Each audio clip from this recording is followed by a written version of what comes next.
je suis Pierre-Louis Delobert et je suis l'organisateur de la Marche pour la Vie. Alors la Marche pour la Vie, c'est une grande fête conviviale, un grand rassemblement familial où des dizaines de milliers de personnes défilent dans les rues des grandes villes de France pour célébrer la vie et aussi pour lutter contre l'avortement et la légalisation de l'euthanasie dans un monde de plus en plus déviant. J'ai fait ma première marche pour la vie à 15 ans, en 2005, avec mes parents et mes petits frères, Pierre-Marie, Pierre-Alexandre, Pierre-Antoine et Pierre-Augustin. Et je me souviens d'un grand moment de joie où on criait tous avec nos pancartes. Depuis, nous y retournons chaque année tous ensemble. Et je suis maintenant à la tête de l'organisation. Depuis 1975, plus de 10 millions d'enfants ont été assassinés à cause de l'avortement. 10 millions d'enfants, vous vous rendez compte? Aujourd'hui en France, une personne qui commet un acte de cruauté sur un animal est passible de 2 ans de prison et de 30 000 € d'amende. En revanche, une femme peut tuer un enfant comme bon lui semble. Non madame, un embryon c'est un enfant, c'est un être vivant. Et ce n'est pas à vous, journalistes et complices de la gauchiasse, à qui je vais apprendre ça. Contrairement à ce que la société et les médias essaient de nous faire croire, les hommes sont gravement impactés par l'IVG, parce qu'ils n'ont pas le choix de garder leur enfant. Je vais vous raconter une petite anecdote à ce sujet. Mon grand frère Pierre Richard a quelque peu merdé il y a 4 ans. On ne sait pas exactement ce qui s'est passé. Il jouait au Scrabble avec ma cousine Béatrice,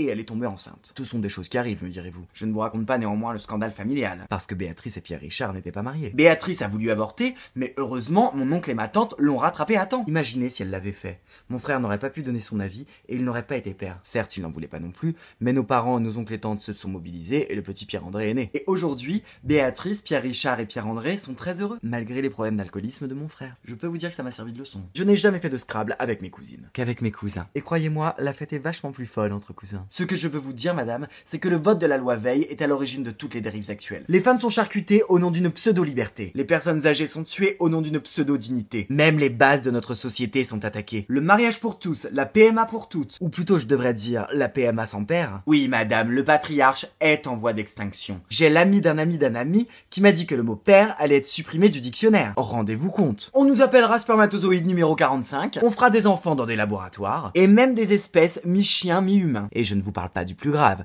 la théorie du genre, où ces gens-là ne savent même plus choisir entre une toilette homme et une toilette femme. Ben voyons. Un fort courant anti-avortement circule aux États-Unis, mais aussi en France, et ça me donne la gerbotte. Alors si les marches pour la vie et les pro-vie pouvaient se mêler de leur vie et pas de celle des autres, ce serait vachement bien. Je profite donc de cette vidéo pour souhaiter une très belle fête des mères à toutes les mamans, et aussi apporter mon soutien à toutes celles qui ont décidé de ne pas l'être. Parce que contrairement à ce que certains pensent, les femmes ne se font pas avorter par plaisir. Allez, la vie est belle.